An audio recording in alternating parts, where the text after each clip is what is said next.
Hello there, welcome to the Football Bloc. My name is Brendan, and today I'm going to give you my prediction for the Copa América Group Stage. So if that sounds interesting, let's hop right into it. One step beyond.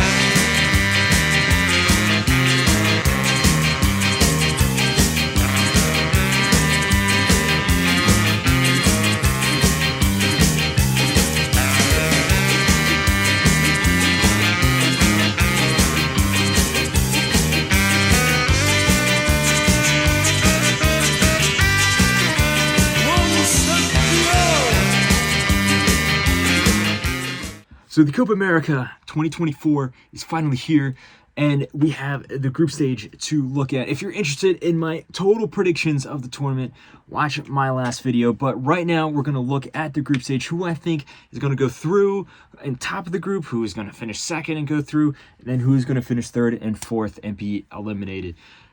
So as you can see right here on my screen, I have this website here. It is a match predictor. So not only am I going to be able to show you who I think is going to go through and get eliminated, but I also can show you what I think the individual result of each of these matches are, which I think is pretty cool. Feel free to use this website yourself. I'll put the link in the description. But let's start off with Group A. We have a group consisting of Argentina, Canada, Chile, and Peru. This is a group that I think it's very obvious that Argentina is the top dog here. They're going to start off the group with a game against Canada. Canada is in pretty poor form as of late. Also, they no longer have John Herdman as a manager, the guy who took them from being a minnow in North America to at one point being the best team in the continent. They still have a relatively talented squad though. But I do think that this tournament is going to be one to forget for them. And then Argentina is the best team in the world, not just the best team in the Americas. I think this is going to be a pretty easy 3-0 win for Argentina. Then we have Peru versus Chile. This is an interesting one. I think Peru and Chile are teams that are at the same level. I think Peru is a team that their squad is nowhere near as strong as it used to be. I mean, Paulo Guerrero is still going to be in the team despite being 40 years old. But this Peruvian team always shows up in tournaments. They don't necessarily play the best football, but they know how to get results and go far. For example, they finished in 4th place at the last Copa America. You know, you look at Chile, the champions of the 2015 and 2016 editions. The squad is very, very old. They still have most of those players from that generation there, or at least their most prominent players, whether it be Edu Vargas or Alexis Sanchez, Arturo Vidal. Even some of the newer guys like Eric Pulgar have been around for a long time. There isn't a lot of youth in this team, but the trump card is they have Ricardo Gareca as their manager, former Peruvian manager who has done wonders in this tournament himself, bringing Peru to the semifinals and to the final at one point. I think both these teams, like I said, are going to be around the same level of, talent, but I think that Peru might have the slight edge here. So I'm going to say Peru win 3-2.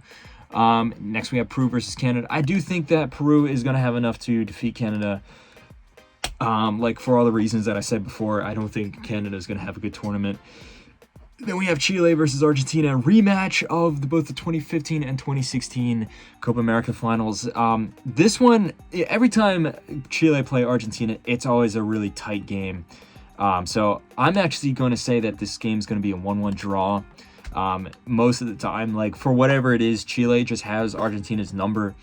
But I don't think they're going to be able to defeat them. Then we have Argentina versus Peru here. I think that Argentina is going to be able to defeat Peru, but it's not going to be the easiest game. But it's not going to be necessarily, the biggest struggle for Argentina. I'm going to say a very professional 2-0 win for Argentina there. Then we have Canada versus Chile in the last match. And I think that I'm going to say Canada grabs a goal, but in the end of the day, Chile come out on top. Calculate here. So we have Argentina top in the group with 7 points. Peru in second, 6 points. That seems that predicted win that I have over over Chile is going to be the deciding factor here, with Chile in fourth and then Canada in dead last, 0 points. Let's move on to Group B. This is the group of death. This is a very interesting group. There is a possibility for each of these teams to go through to the knockout round, but then also a possibility for each of these teams to go out in this round here.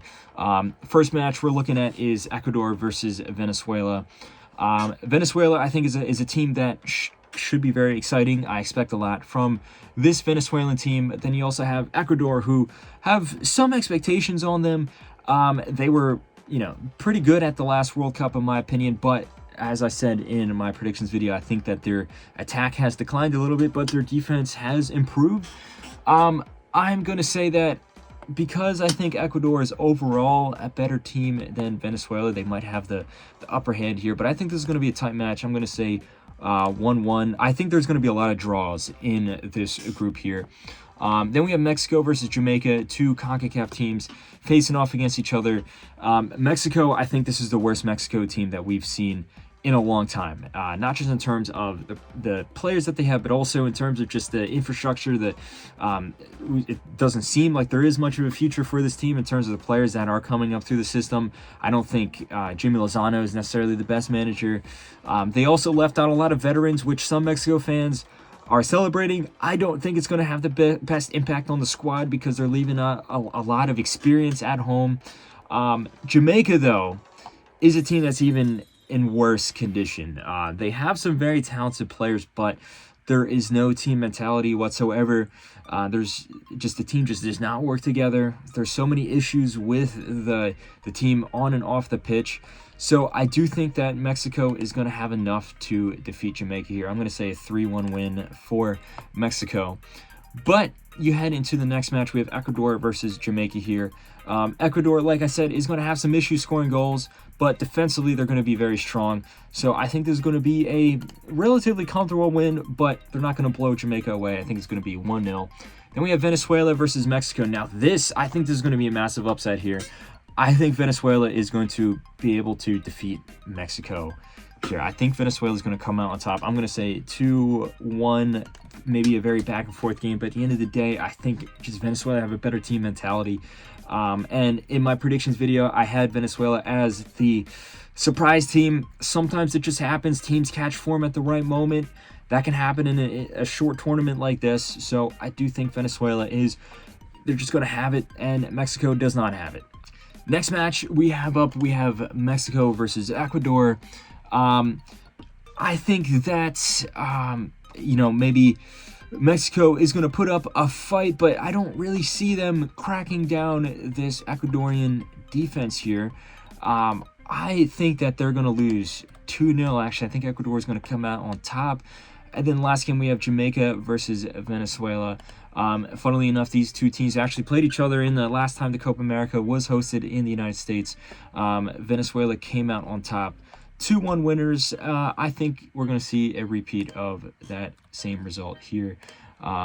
This is how the group looks with Ecuador and Venezuela tied on 7 points each, but Ecuador with a better goal difference, which makes sense because I think they have a better defense. And then unfortunately for CONCACAF, Mexico and Jamaica are going out in the group stage there. Next, let's move on to Group C, and we have my group here, my team. We have the United States. And I have to be honest, I'm not expecting much for this United States team. I think in terms of the squad, this is the most talented squad that the United States has ever had. But sometimes something with the players, they don't have that strong passion for the game that we saw in previous generations. For example, the team at the 2014 World Cup, they weren't very talented, but every time they go up against a team, they would put in a shift. The United States was a team like big teams didn't want to play because they were just such a hard and difficult team to play against. They would make the game so just difficult to play. You don't see that with this current U.S. squad, even if they're far more talented. And then the biggest issue, I think, is Greg Berhalter, the coach. I don't think he can take the team any farther than he already did. I don't think he's the worst manager in the world, but I think he's hit his ceiling. And the wins that the U.S. has had over Mexico really papers over a lot of the cracks. like I just said previously, this is one of the worst Mexican teams in their history. So the U.S. beating them isn't necessarily an indication of how good the U.S. team is. So I think the United States is in for somewhat of a rude awakening at this tournament, but I don't think that it'll come against Bolivia. Bolivia is probably the worst team at the tournament on paper. Bolivia at home is a very dangerous team, but they are not playing in La Paz. They are playing here in the United States. I think the U.S. should come out fairly comfortable winners here. I'm going to say 2-0 on the night. And then we have Uruguay versus Panama. Uruguay is one of the best teams in this tournament. They're under this new revolution under Marcelo Bielsa, great manager there. They have a very talented squad headlined by guys like Darwin Nunez and Federico Valverde and Ugarte. But I think that what makes this team great is not necessarily their individual players, but this team mentality, also the style that they play under Marcelo Bielsa. Now, their opponent in this match, Panama. Panama is a team that is one of the better teams in CONCACAF. They're a very competent team, usually. But I do think that they are going to be punching above their weight. They are going to be outclassed by most of the teams in this tournament here. But they usually put up a fight. So I'm going to say a hard-fought 1-0 victory for Uruguay here over Panama. Next, we have Panama versus USA. Now, we actually saw this matchup at the Gold Cup where Panama was able to defeat the U.S. on penalties last summer. But that was the U.S.'s C squad. When it's the U.S. at their top, at their best, with their best players, they usually get the job done against Panama time and time again. So I'm going to say a 2-1 win for the United States over Panama. Not going to be the easiest win, but the U.S. will be the better team. Then we have Uruguay versus Bolivia. I think that Uruguay is going to just outright smash Bolivia here. I think this is going to be one of the most one-sided games of the tournament here. I'm going to say 4-0 in favor of Uruguay.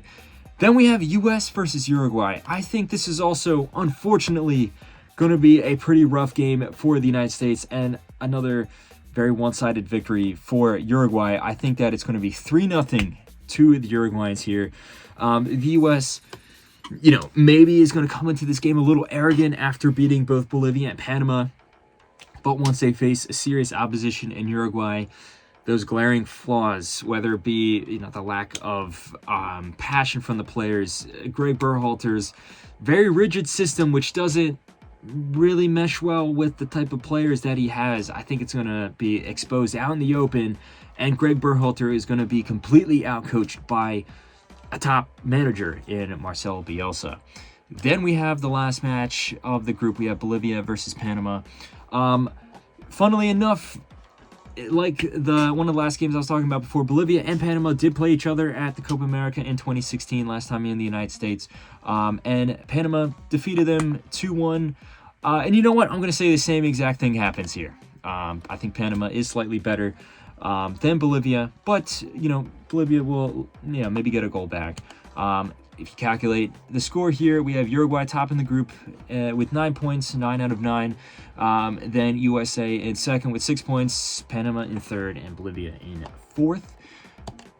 Now let's move on to the last group, a very interesting group with Colombia, Paraguay, Brazil, and Costa Rica. Colombia is in a similar boat with Uruguay. They are a team that is consistently a good team, but right now they have a very talented squad, and they seem to be in amazing form. They have won a lot of games recently. They are on a crazy unbeaten streak. They've beaten some serious opposition along the way.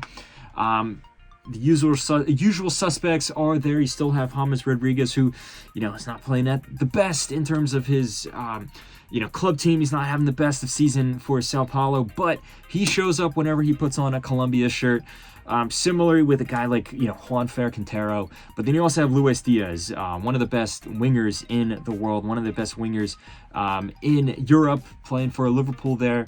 And then overall, this team has a lot of very, up-and-coming players, whether it be a guy like Lukumi for Bologna, or, you know, even a guy like Munoz for Crystal Palace. You know, maybe he's not necessarily young and up and coming, but he's a player that is good, but perhaps flies under the radar. But what makes Colombia good is the team collective overall. I think they have a really good system here.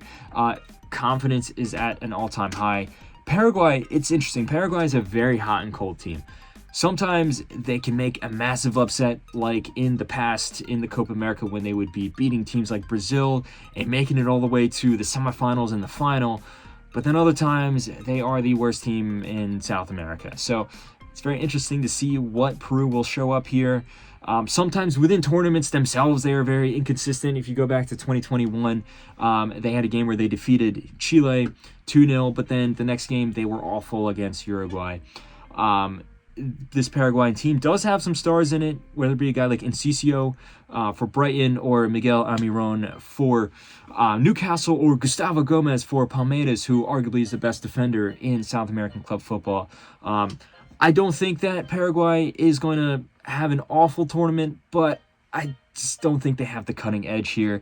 I think Colombia is going to defeat them. I think it's going to be a reasonable 2-0 victory here. Next, we have Brazil versus Costa Rica. Brazil is Brazil, most decorated team in world football. This squad is very strange in that there is somewhat of a lack of a central star. You don't have Neymar anymore. Vinicius is, I guess, the natural heir to that, but he doesn't necessarily show up for Brazil like Neymar has. Not to mention he's not Neymar, so it's hard to say. There's a lot of young and up-and-coming talent in this team as well, but there still is some world-class stars. Like I said, Vinicius, but you also have to look at Alisson. You also have Lucas Paquetá in the team, Rodrigo, and of course a guy like Endrick and all these other young players there. So while I don't think Brazil is going to have enough in them to win this tournament, I do think that they will be one of the strongest teams throughout. Brazil is always going to be one of the strongest teams, but also they perform well when there is low expectations of them. Costa Rica is in a really weird stage right now. They're still relying on some of the players from that famous 2014 World Cup generation, but there are some new youth players coming in. I think, a good performance here at the Copa America is maybe a bridge too far, but I don't think that they're going to get completely smashed in any of the games here. So I'm going to say yet another comfortable and reasonable 2-0 win, this time in favor of Brazil. Then we have Colombia versus Costa Rica. Whenever these teams play each other, it always ends up being, a fun game to watch.